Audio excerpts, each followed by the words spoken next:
You've bought your shiny new camera, you want to go out and give it a whirl, but of course, the weather being the weather, it's overcast or rainy. Well, in this video, I'm going to show you what I like to do on an overcast day.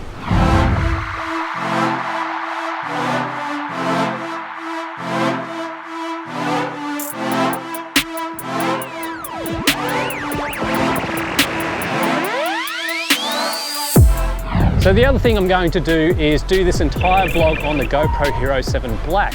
Just a little test I want to do.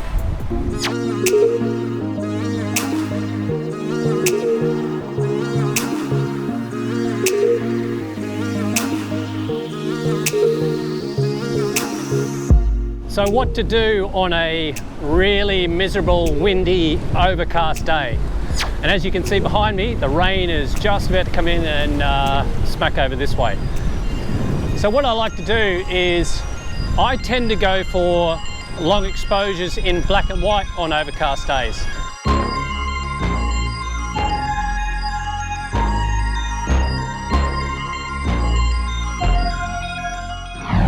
In this instance, what I've done is I've come down to a seaside place called Woody Point, which isn't far from where I live. You've got rocks here that jut out, they're getting hit with waves. And when you do a long exposure, it looks quite good in black and white.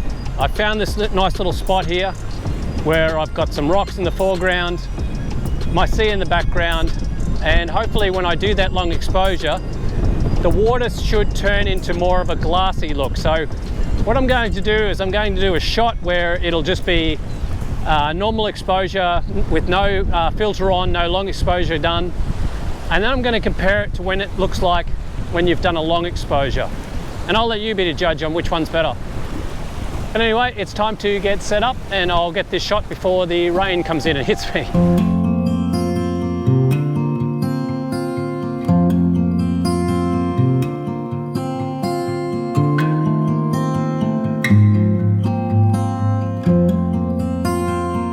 Ooh, she's windy here today.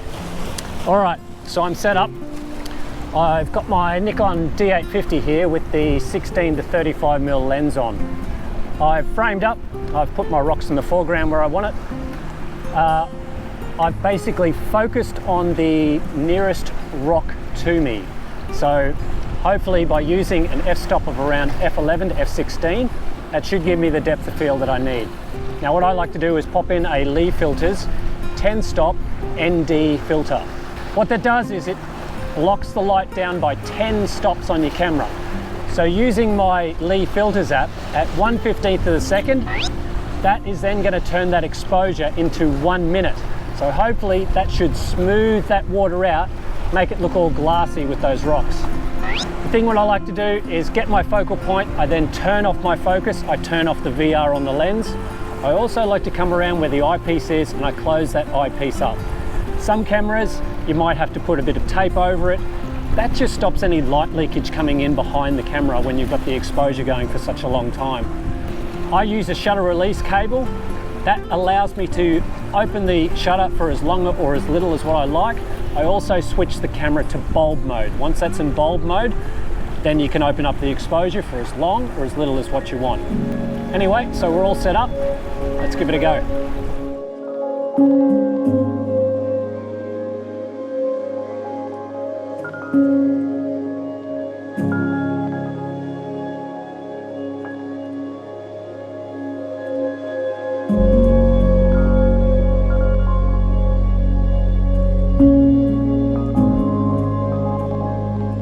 So that's not too bad. The long exposure of a minute has evened out the water, giving it that nice glassy look. Of course, turning the image black and white gives it a bit more of a dramatic effect. So let's move on to the second location. Hopefully I'll get a nicer subject than a bunch of rocks, and we'll go from there.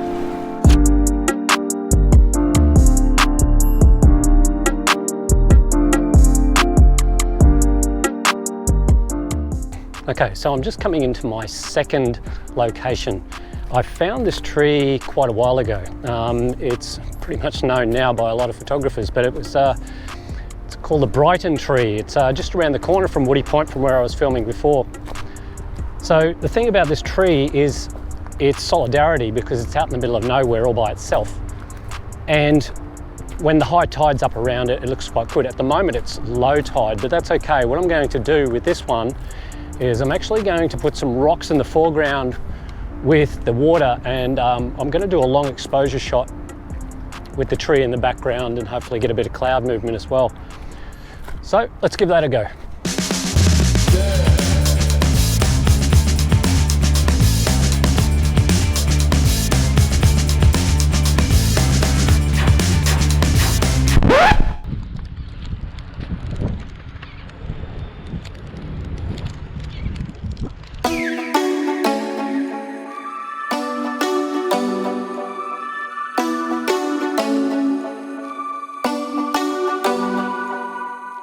So I'm set up, I'm just about, I got smashed with rain before, I'm just about to get smashed with rain again, so I'm going to be very quick.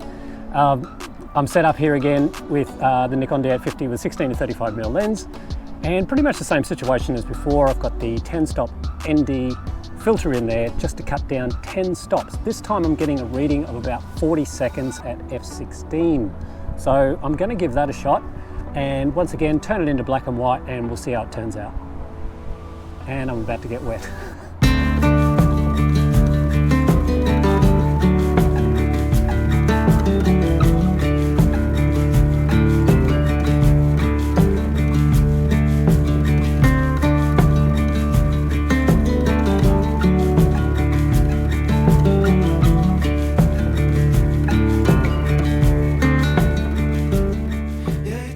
So once again, I've done the two shots. I've done the shot normally, what it would look like in a normal exposure, and also just to give you an idea of what it looks like when there's a long exposure. So I'm just putting those two up on the screen now for you. As you can see, what it does, it just makes that water more glassy. It takes out all the ripples, gives it that really ethereal, beautiful effect. Especially the black and white really adds to it. Anyway guys, that is the video for what I like to do on an overcast day, especially when I'm about to get hit with rain. I've got to get out of here. Hope you enjoyed the video. Hope you took a few things out of it. If you enjoyed it, give us a thumbs up, and always feel free to subscribe to my channel if you haven't already. For those that have subscribed, thanks so much, and I really appreciate your support. Anyway, I'll see you next time.